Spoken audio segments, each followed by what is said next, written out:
As some of you may know, we have a poll on our website where you can vote for the products you want us to review next. Today, we'll be checking out one of the recent winners of our monitor poll, the ViewSonic Elite XG270QG. Hi, I'm Brandon, a test developer at Ratings.com, where we help people find the best products for their needs. The XG270QG is a gaming monitor with a few standout features. In this video, we'll put it to the test and see if it can live up to the hype. First, we'll look at the design of the monitor, then we'll move on to the picture quality, and lastly, we'll finish with the motion handling to see how well this gaming monitor stacks up to the competition. If you'd like to skip straight to our test results, then see the links in the description below. Let's get started. Before we begin, it's important not to confuse this monitor with the ViewSonic Elite XG270. The XG270 is similar in size and design, but it's using a 1080p panel at 240 Hz, unlike this monitor, which is a 1440p panel at 165 Hz. If you'd like, you can check out the full review of the XG270 on our website, linked in the description below.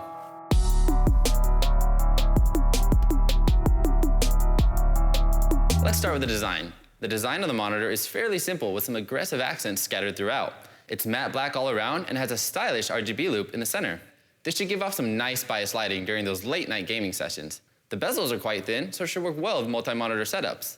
It also has good build quality, and the flat metal base of the stand supports the monitor well, although it does stick out quite a bit. If this is an issue, you can always mount the monitor to any number of third-party stands, thanks to its VESA 100 by 100 mount. If you stick with the included stand, it has great ergonomics. It has good height adjustment, decent swivel and tilt range, and you can even rotate the display in either direction. There's also a cutout in the stand to assist with cable management. This monitor also has some unique features that many gamers will appreciate. First, there are two mouse bungees located at the bottom left and right of the monitor that are great for preventing any drag or tugging with wired mice. There's also a headphone hook that can pop out on the side, and the monitor comes with two removable side panels to help reduce glare in brighter environments. Paired together, these features make for a great user experience. Now let's take a look at the inputs. The ViewSonic has a decent selection of inputs that should satisfy most people. It has a DisplayPort and HDMI, 3 USB downstream ports, a USB upstream port, and an audio line out. Unfortunately, it does use an external power brick, which may not be for everyone. The controls are located at the bottom center, where there's a joystick along with two other buttons to navigate the on-screen display. Here, you can enable overclocking to allow the monitor to reach its advertised 165 Hz refresh rate, as well as change the RGB lighting and other display settings.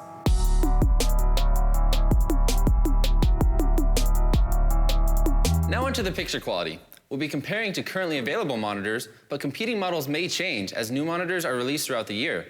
For an updated comparison with new models as we buy and test them, see the review page on our website. We'll start with the viewing angles. The XG270QG uses an IPS panel, which allows the image to stay accurate when viewed at an angle. The horizontal viewing angles are great, so it should work well if sharing content with a friend or colleague. The vertical viewing angles aren't as good, but are still decent enough for most use cases. There will be slight color shifting at the top and bottom of the screen if you sit close to the monitor. Another important aspect of picture quality is the contrast ratio, which measures the perceived brightest and darkest parts of a scene. Contrast is important for dark environments, as the higher the contrast ratio, the deeper the blacks will look. Because this monitor uses an IPS panel, the contrast is expectedly mediocre. We measured a contrast of 883:1, which isn't great, even for an IPS panel.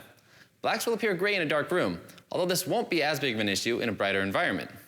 We did measure a slightly higher contrast of about 1000:1 before calibration, but this is at the expense of a less accurate image. Also important for a dark environment is the black uniformity. Black uniformity issues present themselves as brighter areas around dark scenes, which is commonly known as backlight bleed. Like most monitors, the black uniformity of the ViewSonic Elite is subpar.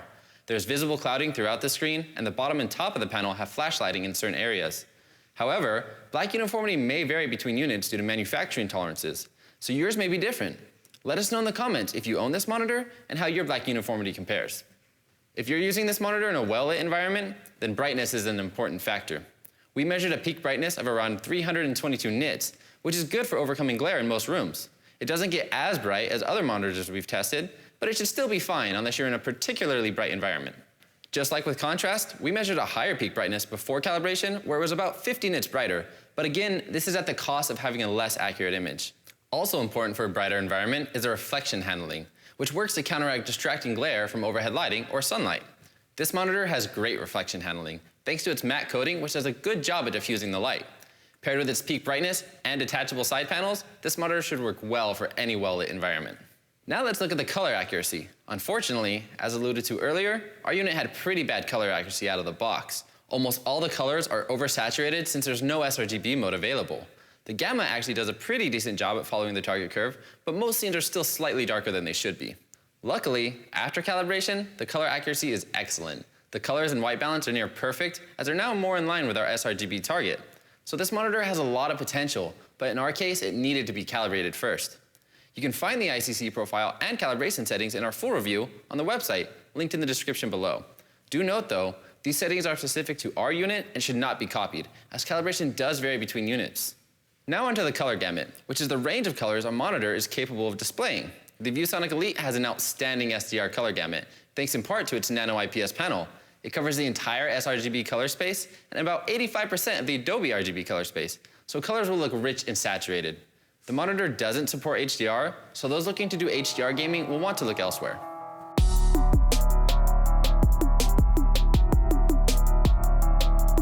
Now onto the motion performance, which is the bread and butter of any gaming monitor. The XG270QG uses a 1440p 165Hz panel, which is a small step up over other 144Hz displays. This is great for fast-paced games as the motion is super smooth and responsive. It natively supports G-SYNC over DisplayPort and is one of the few G-SYNC monitors that also supports FreeSync, so you'll have a tear-free experience no matter which graphics card you choose.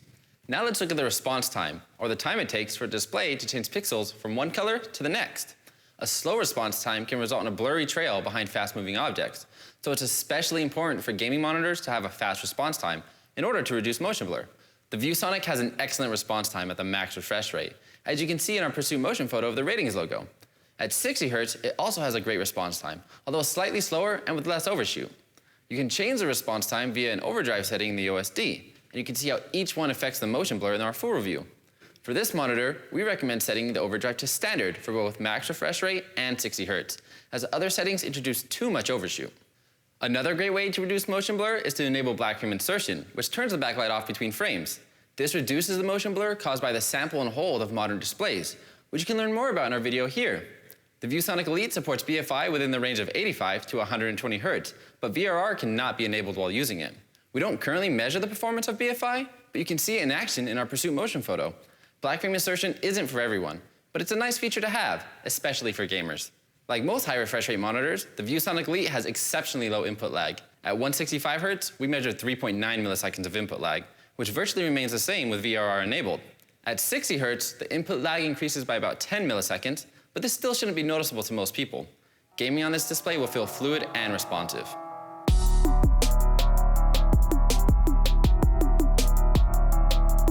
So overall, the ViewSonic Elite XG270QG is a great performing gaming monitor. It has exceptional motion handling, good viewing angles, and a wide color gamut, although it may need to be calibrated to realize its full potential. It also has great ergonomics and some additional features that stand out against the competition. That said, there are a lot of monitors in this space to consider. For example, there's the ASUS TUF VG27AQ, which has better ergonomics, contrast, and color accuracy out of the box. It also supports HDR and variable refresh rate BFI. On the other hand, the ViewSonic has a wider color gamut and a better response time. There's also the LG27GL850B, which has a faster response time and supports HDR, though it lacks BFI and the ergonomics are subpar. There's a lot to choose from here, so whichever monitor is right for you will depend on what features you're looking for. So that's it. What do you think of the ViewSonic Elite? Does it stand out enough to choose it over other options? Let us know in the comments. As always, you can check out all of the measurements on our website.